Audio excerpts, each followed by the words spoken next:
প্রিয় শিক্ষার্থী বন্ধুরা, আসসালামু আলাইকুম। আশা করি সবাই ভালো আছেন। আজ আমরা প্রিন্সিপাল অফ ফাইন্যান্স বই থেকে শর্ট টার্ম ফাইন্যান্সিং চ্যাপ্টারের একটি অঙ্ক সমাধান করার চেষ্টা করব। আশা করি সবাই সাথে থাকবেন। এই অঙ্কটা খুবই গুরুত্বপূর্ণ, কারণ এটা অ্যাকাউন্ট রিসিভেবলের অঙ্ক, মানে ফ্যাক্টরিং কমিশনের অঙ্ক এগুলোকে বলে। তো আমরা যদি দেখি যে 2000 ন্যাশনাল ইউনিভার্সিটি অনার্স অ্যাকাউন্টিং 2017 সালে যে অঙ্কটা এসেছে, তো a company needs 60,000 to meet working capital requirement. It has following three alternative. এখানে একটা কোম্পানির জন্য হচ্ছে 60,000 টাকা কার্যকরী মূলধন প্রয়োজন এবং তার হাতে তিনটা অপশন আছে। তো আমরা যদি প্রথম অপশন দেখি যে the company can buy 60,000 material on terms of 15 দিনের ভিতর পরিশোধ করলে 1% বাড়টা এবং 45 দিনের ভিতর পরিশোধ করা লাগবে। তো আমরা এই টার্মটা দেখলে সহজেই বুঝে যায় এটা ট্রেড ক্রেডিটের টার্ম। তো নিচে যদি পড়ি আমরা যে which alternative should the company choose, তার মানে কোনটা তুমি চুজ করবে। এটা করার ক্ষেত্রে একটাই পদ্ধতি আমাদের, সেটা হচ্ছে যে আমাদের এআইআর করতে হবে। এআইআর করে এই অঙ্কটা সমাধান করতে হবে। তো আমরা যদি এআইআর সমাধান করি, তো খুব সহজে এটা আমরা সমাধান করতে পারবো। তো আমরা চলেন প্রথম রিকোয়ারমেন্টের আমরা সমাধান করি। এখানে দেখেন এরা হচ্ছে যে এপিআর করেছে। আসলে এপিআর করাটা আমাদের জন্য গুরুত্বপূর্ণ না। তো এইটুক না করে আমরা অঙ্কের সমাধান করব। তো এইটুক আপনাদের করার প্রয়োজন নাই। তো আমরা যদি এইটুক না করে অঙ্ক সমাধান করি তাহলে কি দাঁড়ায় দেখি। যে আমরা সূত্র লিখব। প্রথমে হচ্ছে উই নো দ্যাট লিখব। উই নো দ্যাট লিখে ইআর লিখব 1 প্লাস আর পাওয়ার n মাইনাস 1 ইন্টু 100। তাহলে এখানে আমাদের কিসের মান লাগবে? আর এর মান লাগবে। আর এপিআর এর সূত্রের প্রথম যে অংশটা আছে, আমরা জানি এই প্রথম অংশটাই হচ্ছে আর এবং দ্বিতীয় অংশটা হচ্ছে n। দ্বিতীয় অংশটা n। তাহলে আমরা হেয়ারে করব। তাহলে আর এর মান হচ্ছে সিডিআর 100 মাইনাস সিডিআর। এই যে প্রথম অংশটা সিডিআর মানে কি? Cash discount. তাহলে আমরা দেখি ক্যাশ ডিসকাউন্ট কত। তাহলে ক্যাশ ডিসকাউন্ট হচ্ছে বলছে 1% এবং ক্রেডিট পিরিয়ড হচ্ছে 45 দিন এবং ডিসকাউন্ট পিরিয়ড হচ্ছে 15 দিন।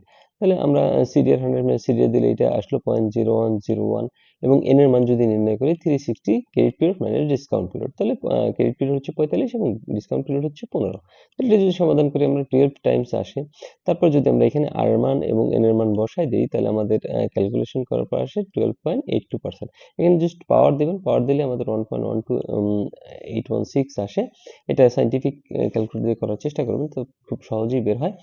তো এরপর যদি আমরা পরবর্তীতে আর দেখি যে এ ব্যাংক উইল লেন্ড 60,000 টাকা 12% ইন্টারেস্ট, 15% কম্পেনসেটিং ব্যালেন্স রিকোয়ারমেন্ট। মানে একটা ব্যাংক থেকে সে লোন নিবে 60,000 টাকা, যেটা সুদ দিতে হবে 12% এবং সিবি মানে কম্পেনসেটিং ব্যালেন্স দিতে হবে 15%। তাহলে এটা কিন্তু ডিসকাউন্ট মেথড না, এটা নর্মাল মেথড। তাহলে আমরা নর্মাল মেথডটাই সমাধান করি, যে আমরা অল্টারনেটিভ বি লিখবো we know that year total interest loan minus CB. তাহলে আমাদের লোন হচ্ছে 60,000 টাকা। তাহলে লোন যদি 60,000 টাকা হয় তাহলে ইন্টারেস্ট হবে 60,000 টাকার 12%, কারণ আমাদের 12% দেওয়া ছিল। এই যে 12%, সুদের হার 12% দেওয়া ছিল এবং কম্পেনসেটিং ব্যালেন্স হচ্ছে 15% দেওয়া ছিল। তাহলে এই ক্ষেত্রে যদি আমরা সমাধান করার চেষ্টা করি, যে তাহলে সিবি আসে কত? সিবি হচ্ছে 9,000 টাকা 15% দিলে। তাহলে আমরা যদি মান বসাই দিয়ে এটাকে ক্যালকুলেশন করি তাহলে আসে 14.12%। এখন আসেন আমরা অঙ্কের তৃতীয়, মানে এই অঙ্কের গুরুত্বপূর্ণ পার্ট, কারণ এই অ্যাকাউন্ট রিসিভেবলের অঙ্ক মাঝে মাঝে পরীক্ষায় আসে। এই অঙ্ক অ্যাকাউন্ট রিসিভেবল করার ক্ষেত্রে আমাদের 5টা ওয়ার্কিং করতে হয়। এই ওয়ার্কিং গুলো পার্ট বাই পার্ট করতে হয়। এখন কথা হচ্ছে এই ওয়ার্কিং গুলো একটা আপনাদের সুবিধাজনক কথা বলি, সেটা হচ্ছে এই ওয়ার্কিং এর আসলে দাড়ি কমাও চেঞ্জ হয় না। মানে আপনি এখন একটা অঙ্ক করবেন, এরপর যদি 15টা অঙ্ক আপনি অ্যাকাউন্ট রিসিভেবলের সমাধান করেন, একই জিনিস লিখতে হয় বারবার। তাহলে এটা জাস্ট প্র্যাকটিসের ব্যাপার, কারণ যেহেতু আপনার এখানে কোনো চেঞ্জ নাই, মানে আপনি প্রথমটায় যা করতেছেন, যদি 50টা অঙ্ক করেন 50 নম্বরের অঙ্ক যেও আপনি একই জিনিস লিখবেন। তো এই ক্ষেত্রে সুবিধা হচ্ছে আপনি যেহেতু কোনো কিছু চেঞ্জ হয় না, আপনি একটু প্র্যাকটিস করলে এই অঙ্কটা খুব সহজে সমাধান করতে পারবেন। তো আমরা বলেছি কি এই অঙ্কে কয়টা ওয়ার্কিং করা লাগে? 5টা ওয়ার্কিং করা লাগে। তো আমরা যদি প্রথম থেকে অঙ্কটা একটু পড়ার চেষ্টা করি যে কি বলছে, যে a factor will buy company account receivable টাকা 60,000 পার মান্থ। মানে একটা ফ্যাক্টর কোম্পানি কিনবে অ্যাকাউন্ট রিসিভেবল প্রতি মাসে কত? 60,000 টাকা, and will advance 14% interest up to 85% face value. Average collection period হচ্ছে 30 days. The factor will charge 2.5% commission. It has been estimated that the factor service will save the company account receivable administration cost 800 per month এবং 1.5% bad date. এখানে যে তথ্যগুলো দেওয়া আছে এই প্রত্যেকটা তথ্য আমাদের কাজে লাগবে।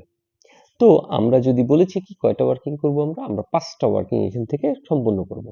তো প্রথম ওয়ার্কিংটা যদি আমরা যাই, তো আমরা সূত্র জানি কি সূত্র হচ্ছে উই নো দ্যাট ইয়ার একটাই সূত্র 1 প্লাস আর পাওয়ার n মাইনাস 1 ইন্টু 100। তাহলে এখানে আর এর মান আর এন এর মান লাগবে, আর আর এর মান আর এন এর মান বের করার জন্যই আসলে আমাদের 5টা ওয়ার্কিং করতে হবে। তো প্রথম 1 নম্বর ওয়ার্কিং যদি দেখি আমরা এএআর। এএআর এর ফুল মিনিং কি? এআর এর ফুল মিনিং এখানে আমরা লিখে দিয়েছি অ্যাভারেজ অ্যাকাউন্ট রিসিভেবল। আচ্ছা, তাহলে এআর এর সূত্রটা কি? এই সূত্র কিন্তু কখনোই চেঞ্জ হয় না, আপনার আগেই বলেছি এটা ফিক্সড। তাহলে এসিএস গুণ হচ্ছে এসিপি। এসিএস মানে হচ্ছে অ্যানুয়াল ক্রেডিট সেলস, মানে বার্ষিক ক্রেডিট সেলস, আর এসিপি মানে হচ্ছে অ্যাভারেজ কালেকশন পিরিয়ড। এখন কথা হচ্ছে এসিএস মানে কি? অ্যানুয়াল ক্রেডিট সেলস, অ্যানুয়াল মানে বার্ষিক। কিন্তু আমরা যদি দেখি যে আমাদের অঙ্কে যে এই factor will buy company account receivable 60,000 per month, মানে প্রতি মাসে 60,000, কিন্তু আমাদের বলছে কি অ্যানুয়াল ক্রেডিট সেল, কিন্তু এখানে বলছে 60,000 টাকা, তার মানে পার মান্থ। তাহলে এটাকে কি করতে হবে? আমাদের বার্ষিকে কনভার্ট করতে হবে। বার্ষিক কনভার্ট করতে আমাদের কি লাগবে? 12 দিয়ে গুণ দেওয়া লাগবে। তাহলে এসিএস আমরা লিখলাম যে 60,000 গুণ 12, তাহলে আমাদের কত হলো? 7,20,000 টাকা। এরপর আমার লাগবে কি? Average collection period. আমরা যদি এইখানে দেখি যে এই যে অ্যাভারেজ কালেকশন পিরিয়ড সুন্দর করে বলা আছে কত? 30 ডেজ। তাহলে এসিপি আমরা লিখলাম যে 30 ডেজ, এই যে এসিপি আমরা লিখলাম 30 ডেজ এবং 7,20,000। এটিকে যদি ভাগ করি তাহলে আমাদের এআর চলে আসবে, অ্যাভারেজ অ্যাকাউন্ট রিসিভেবল আমার আসছে কত? 60,000 টাকা। এরপর আমরা চলে যাব ওয়ার্কিং 2 তে।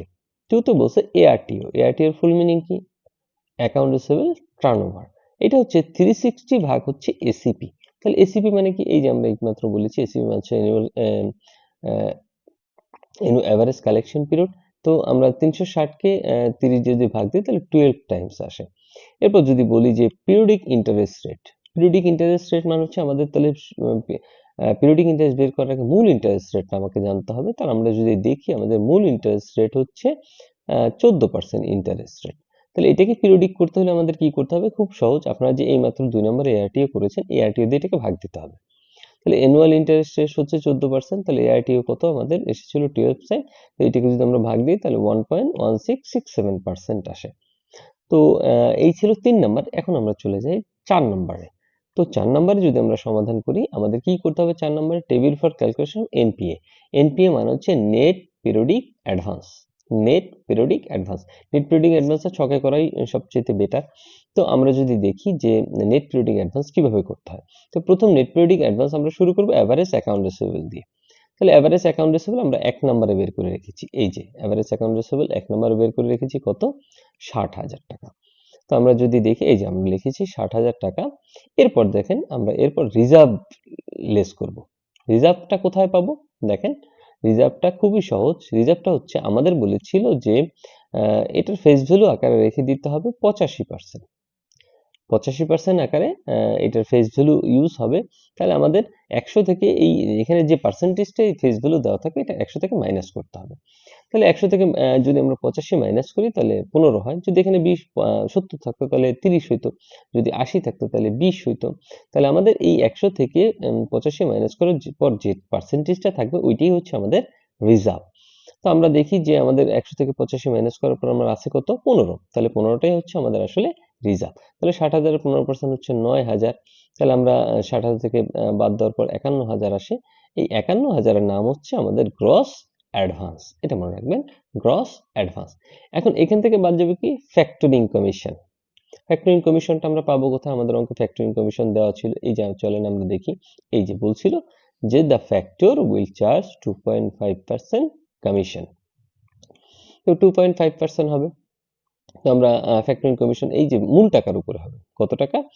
খেয়াল রাখবেন ফ্যাক্টরিং কমিশনটা কিসে? রিজার্ভটাও মূল টাকার উপরে হবে এবং ফ্যাক্টরিং কমিশনটাও মূল টাকার উপরে হবে। তাহলে 60,000 গুণ 2.5% দিলে হয় 1500, এটা বাদ দিলে হয় 49,500। তাহলে উপরে হচ্ছিল গ্রোস অ্যাডভান্স, এটাকে বাদ দেওয়ার পর হয় শুধু অ্যাডভান্স, মানে গ্রোস কথাটা থাকবে না। এ থেকে আমরা বাদ দিব লেস ইন্টারেস্ট। ইন্টারেস্ট কোনটা দিব? 14%? না, ইন্টারেস্ট হচ্ছে আমাদের এই যে 3 নম্বরে পিরিয়ডিক ইন্টারেস্ট এসেছে কত পার্সেন্ট? 1.1667%। এটাই হচ্ছে আমাদের পিরিয়ডিক ইন্টারেস্ট। তাহলে আমরা উপরে খেয়াল করবেন রিজার্ভের টাকাটা 60,000 এর উপরে দিয়েছি, ফ্যাক্টরিং কমিশন 60,000 এর উপরে দিয়েছি, কিন্তু ইন্টারেস্টটা আপনারা ধরবেন অ্যাডভান্সের উপরে। ইন্টারেস্টটা ধরবেন কিসের উপরে? অ্যাডভান্সের উপরে। তার মানে অ্যাডভান্স কত? ৪৯,৫০০। তাহলে আমরা ৪৯,৫০০ গুণ 1.167% দিলে 578 টাকা আসে, এবং এটা বাদ দেওয়ার পরে যে টাকাটা আসে নেট পিরিয়ডিক অ্যাডভান্স।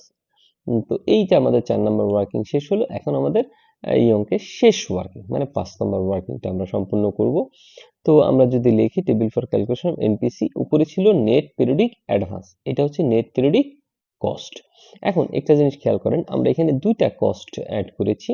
একটা হচ্ছে ফ্যাক্টরিং কমিশন 1500 টাকা এবং ইন্টারেস্ট হচ্ছে 578 টাকা। এই দুইটা আমাদের যোগ করে অঙ্ক শুরু হবে। তো আমরা যদি দেখি যে ইন্টারেস্ট আমরা দিলাম 578 টাকা এবং ফ্যাক্টরিং কমিশন আমরা দিয়েছি 1500 টাকা। তাহলে দুইটা যোগ করে আমার হয় কত? 2078 টাকা। এরপর আমরা লেস দিব, একটা শিরোনাম দিব সেভিংস ফ্রম ফ্যাক্টরিং। এখানে দুইটা কস্ট আছে, এই দুইটা কস্ট বাদে সেভিংস ফ্রম ফ্যাক্টরিং এ আর কিছুই যায় না।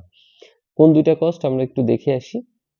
যদি অঙ্কে যাই, এখানে বলেছিল যে অ্যাডমিনিস্ট্রেটিভ কস্ট হচ্ছে 800 পার মান্থ আর ব্যাড ডেপ্ট হচ্ছে 1.5%। এই দুইটা কস্টই এখানে যায়। তাহলে অ্যাডমিনিস্ট্রেটিভ 800 পার মান্থ, তাহলে আমরা শুরুতে যদি অ্যাডমিনিস্ট্রেটিভ কস্টটাই নেওয়ার চেষ্টা করি, যে অ্যাডমিনিস্ট্রেটিভ কস্ট পার মান্থ বলছে 800 টাকা, তাহলে আমরা পার মান্থ দেখাই দিলাম 800 টাকা। আর ব্যাড ডেট বলছে কত? ব্যাড ডেট বলছে 1.5%। কার উপরে নিব? এই মূল টাকার উপরে। অ্যাভারেজ অ্যাকাউন্ট রিসিভেবল কত টাকা এসেছিল আমাদের? 60,000 টাকা। এই মূল টাকার উপরে আমরা কত দেখাবো? 1.5%। তাহলে আমরা 60,000 টাকার উপর 1.5% দেখাই দিলাম। কত টাকা আসে? 900 টাকা। তো 800 যোগ 900 1700 বাদ দিলে আমাদের নেট পিরিয়ডিক কস্ট আসে কত?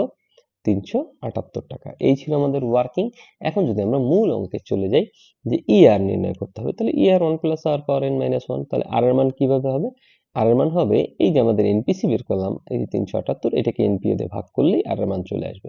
তাহলে এনপিসি ভাগ এনপিএ, তাহলে এনপিসি হচ্ছে 378 টাকা আর এনপিএ হচ্ছে 48,922। তাহলে এটা যদি আমরা দিই তাহলে আমাদের আর এর মান চলে আসবে। আর এন হচ্ছে এআরটিও 12 টাইমস, মানে এন আর এআরটিও সেম জিনিস, ঠিক আছে। তারপরে এটা যদি আমরা মান বসাই, মান বসাই যদি এটা ক্যালকুলেশন করি 9.68% আসে। তো আমরা যদি এখন ডিসিশন দেই, যে ডিসিশন সোর্স অফ ফাইন্যান্সিং আমরা জানি cost of trade credit, cost of bank loan, cost of factoring. তাহলে তিনটে যদি আমরা বসাই, তাহলে সবচেয়ে কম হয় কোনটা আমাদের? সবচেয়ে কম হয় এই যে ব্যাংক লোনটাই, এটি হচ্ছে চিপেস্ট। তো the company will prefer the factoring of account receivable. এই ছিল অঙ্কের সমাধান। আশা করি সবাই বুঝতে পারছেন। একটু কঠিন অঙ্ক, তারপর যদি বাসায় প্র্যাকটিস করেন কোনো কঠিন না, সহজ মনে হবে। তো অবশ্যই চ্যানেলটি সাবস্ক্রাইব করতে ভুলবেন না, কারণ আপনারা যদি সাবস্ক্রাইব করেন তাহলে পরবর্তী ভিডিও বানানোর জন্য উৎসাহ পাওয়া যায়। তো ভালো থাকবেন সবাই। কোনো প্রশ্ন থাকলে অবশ্যই কমেন্ট বক্সে কমেন্ট করতে ভুলবেন না। ভালো থাকবেন। আসসালামু আলাইকুম।